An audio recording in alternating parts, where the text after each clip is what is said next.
মালদার মানিকচক ব্লকের নূরপুর ব্যারেজের কালিন্দী নদীর ভাঙনে বিঘার পর বিঘা চাষের জমি তলিয়ে যাচ্ছে নদীগর্ভে। মাথায় হাত পড়েছে এলাকার চাষিদের। ভাঙনে আগামী দিনে বিপন্ন হতে পারে রাজ্য সড়ক, কিন্তু তা সত্ত্বেও কোনো হেলদোল নেই ব্যারেজ কর্তৃপক্ষের, যা নিয়ে ক্ষোভে ফুঁসছেন এলাকার সাধারণ মানুষ। মালদার মানিকচক ব্লকের নূরপুর অঞ্চলের অধীনে কালিন্দী নদীর উপর রয়েছে নূরপুর ব্যারেজ, যা কেন্দ্রীয় সরকারের অধীনস্থ। নূরপুর ব্যারেজের দেখভালের দায়িত্বে রয়েছেন ফারাক্কা ব্যারেজ কর্তৃপক্ষ। বন্যা নিয়ন্ত্রণে এবং এলাকার চাষিদের চাষবাসের সুবিধার্থে দীর্ঘ বহু বছর আগে তৈরি হয়েছে নূরপুর ব্যারেজ, কিন্তু বর্তমানে এই ব্যারেজ এলাকার চাষিদের কাছে সমস্যা হয়ে দাঁড়িয়েছে, কারণ দীর্ঘদিন ব্যারেজের কোনো সংস্কার হয়নি। এর ফলে জল আটকানোর জন্য 5টি লক গেট থাকলেও 2-3টি লক গেট দীর্ঘদিন ধরে অকেজো হয়ে রয়েছে। এর ফলে লক গেটের আশেপাশে পলি ও বালি জমেছে, যার জেরে কালিন্দী নদী তার আগের স্বাভাবিক গতিপথ হারিয়েছে, নতুন পথে এঁকে বেঁকে বইছে, যার জেরে নদী ভাঙনের সমস্যাও তৈরি হয়েছে। দিনের পর দিন চাষের জমি বিলীন হচ্ছে নদীগর্ভে।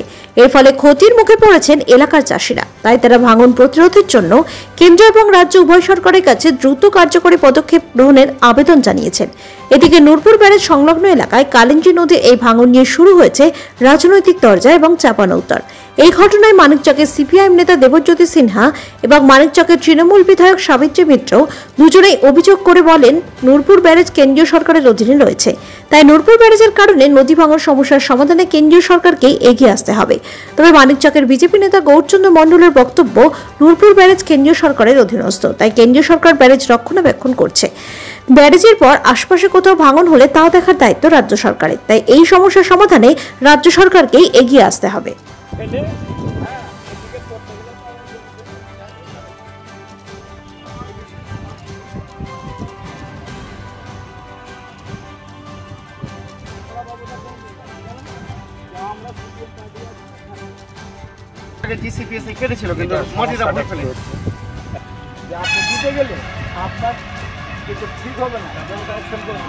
এটা হচ্ছে যে নূরপুরে যে কালিন্দী ব্রিজটা আছে, এই কালিন্দী ব্রিজ মেন যেটা ব্রিজ যেটা দিয়ে প্রবাহিত হতো, মেন যে রোড আছে মালদা থেকে চাঁচল যাওয়ার পথে, সেটা প্রায় 1 কিলোমিটার দূরে ছিল, দূর থেকে জলটা প্রবাহিত হতো।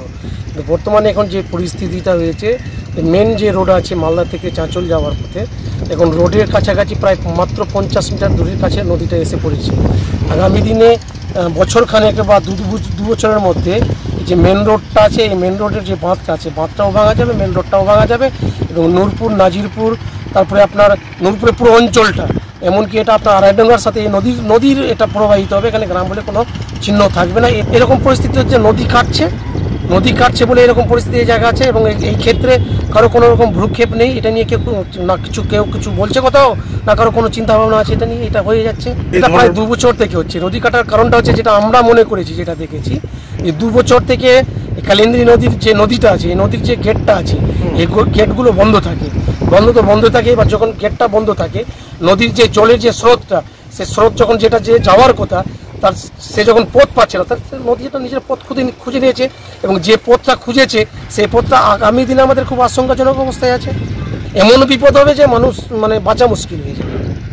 মেলমেট সরকার যদি পরিকল্পনা গ্রহণ করে, কেন্দ্রীয় সরকার হোক বা রাজ্য সরকার হোক, আমাদের এই জায়গায় খুব দুঃখিত যে কেন্দ্রীয় সরকারের এটা প্রকল্প আছে না, কেন্দ্রীয় সরকারের তরফ থেকে কেউ ভাবছেন না, রাজ্য সরকার এটা নিয়ে দেখছেন বা কোনো পদক্ষেপ নিচ্ছেন। এটা আমরা খুব সরকারের কাছে আমরা খুব দুঃখিত, তাদের এই নিয়ে কোনো চিন্তা ভাবনা নেই। এটা হচ্ছে যে আমাদের যেটা মেন বাঁধ আছে, এই মেন বাঁধটা ভালো করে এটা বাঁধাতে হবে পাথর দিয়ে, এবং যে ব্যারেজটা বিগত দিনে যে পথ দিয়ে ব্যারেজটা জলটা প্রবাহিত হতো, সেখানে সংস্কারের ব্যাপারটা আছে, সেখানে সংস্কার করলে ব্যারেজটা নিজ গতিতে চলে যাবে, ফিরে যাবে আবার। এটা যদি না হয়, তাহলে আগামী দিনে বিপদ না, এমন ভয়ঙ্কর বিপদ হবে যে মানুষ বাঁচা মুশকিল হয়ে যাবে। এই ফসল হওয়ার জমিতে নদী হয়ে গেছে। আচ্ছা। আর যেটা নদী ছিল ওটা জমি হয়ে গেছে, ফসল হচ্ছে। গেট জাম হয়ে এবার ঘুরে এদিকে জমি কাটছে আমাদের। জমি মোটামুটি এখানে 10 বিঘা কেটেছে, ফসল লাগানো জমি। ছিল কপি ছিল, কাকে বলবো আমরা, তো সেন্ট্রাল গভর্নমেন্টের আছে, ব্রিজ আছে, আমরা তো ওখানে ব্রিজে যাচ্ছি না। কেন যাচ্ছি না? যে কিছু হতে গেলে বলবে কি কিছু করতে এসেছিল, এই জন্য আমরা পাবলিক যাচ্ছি না ওখানে। এটা 2 বছর থেকে বন্ধ আছে। এখন ওই তো গেট জাম আছে, এদিকে জমি কাটছে। আমরা চাচ্ছি যে ওইটা হয়ে গেলে, গেটটা উঠে গেলে, এটা জমিতে কেটে এদিকে ভরে দিলে মাটিটা, ওটা যেটা জমি আছে ওটা নদীর যেটা আছে ওটা ঠিক থাকবে, এটা আমরা চাচ্ছি। কালিন্দী নদী নূরপুর ব্যারেজে হচ্ছে যে প্রবাহিত হয়েছে। এই কালিন্দী নদীকে কৃষকদের স্বার্থে ব্যবহার করার জন্য এবং বন্যা নিয়ন্ত্রণ করার জন্য নূরপুরে কেন্দ্রীয় সরকার ব্যারেজ করেছে।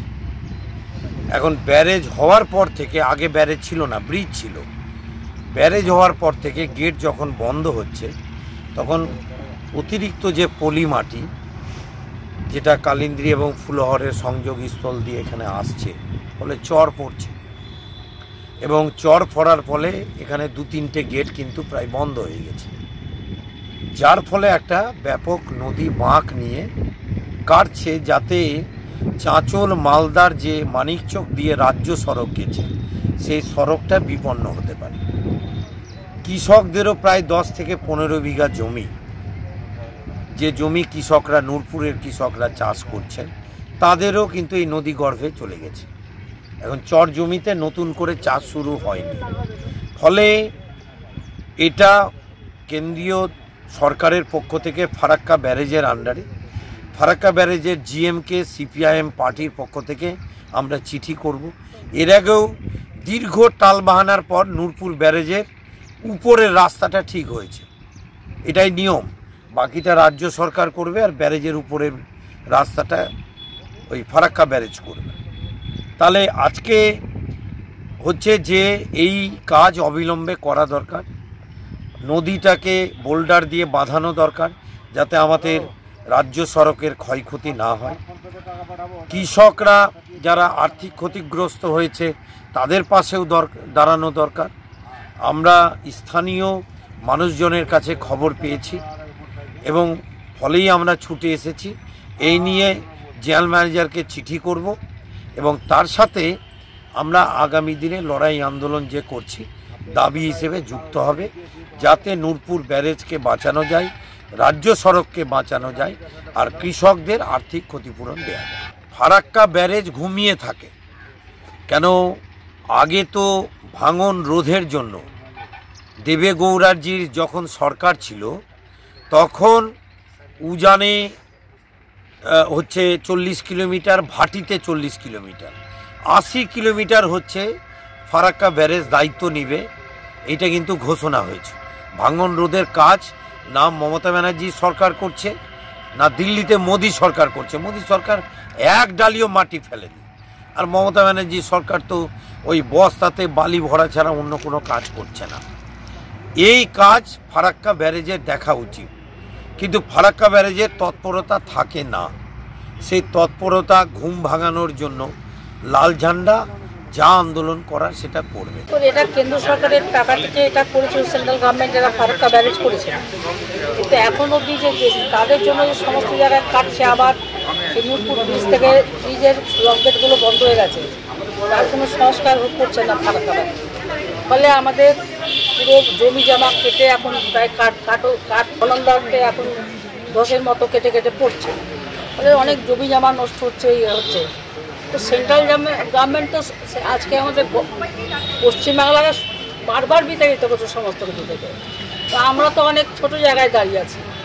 ব্যাপারটা হচ্ছে ওনারা কোনো রকমভাবেই সহযোগিতা করবেন না। ওনারা রাজনীতিকে সরকারের সঙ্গে তুলনা, সরকারকে উনি সব সাধারণ মানুষকে পশ্চিমবাংলার মানে যাতে হিউমিলেটেড করা যায়, সরকারকে যাতে পাবলিকগুলো হিউমিলেটেড হয়, সেই জন্য এই কাজটা করছে। এত অত্যাচার করেও গ্রাম বাংলার মানুষকে অত্যাচার করা সত্ত্বেও মানুষের টোটাল যে মানুষ যে মানে ফেসিলিটিগুলো আছে তাদের ফেসিলিটিগুলো বন্ধ করছে। আজকে আপনারা জানেন 100 দিনের টাকার কাজ, ইন্দিরা আবাসনের বাড়ি, একের পর এক সমস্ত কিচ্ছু টাকা ওনারা দিলেন না। আপনারা দেখলেন ইন্দিরা আবাসনের বড়গুলো মমতা ব্যানার্জি টাকা দিলেন।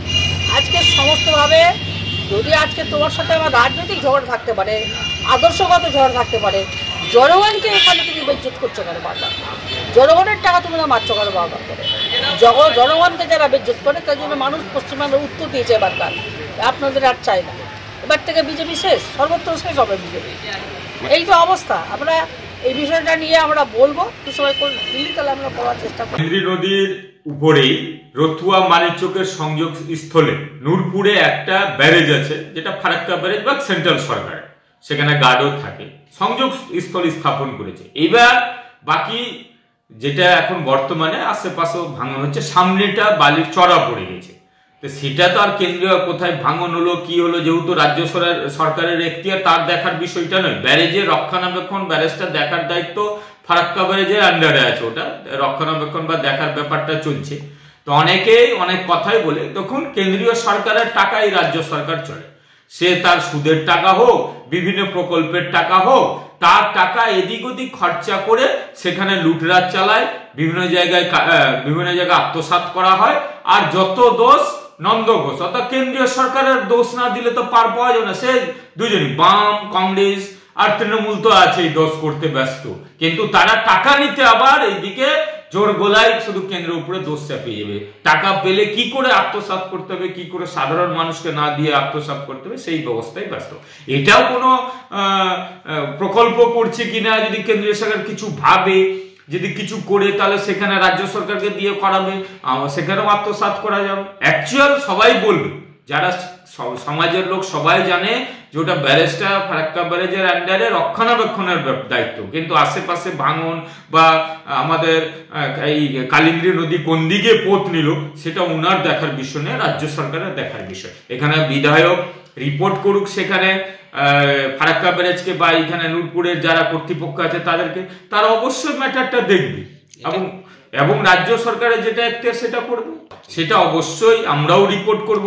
ওনারাও যারা লোকাল আছে, এমএলএ থেকে এমপি থেকে, তারা রিপোর্ট করুক, তারা অবশ্যই সেই কাজ করে দেবে। কিন্তু আশেপাশে যে ভাঙন হচ্ছে সেটা কিন্তু কেন্দ্রীয় সরকারের এখতিয়ারে নয়। পাথর ছাড়াই প্রতিকার সম্ভব। মালদার প্রাচীনতম ভৃগু বংশ জ্যোতিষী পণ্ডিত এস শাস্ত্রী। দাম্পত্য সমস্যা, বিবাহে বাধা, ব্যবসায় অবনতি, পরীক্ষায় অকৃতকার্যতা, ভাগ্য গণনা, গোষ্ঠী বিচার, ঠিকুচি গোষ্ঠী এবং মৃত্যু ছাড়া সকল সমস্যার সমাধানের জন্য যোগাযোগ করুন জগদম্বা জ্যোতিষ কেন্দ্র, বিবেকানন্দ স্কুলের পাশে, মালদা। মোবাইল 09733027832 অথবা 09332056956।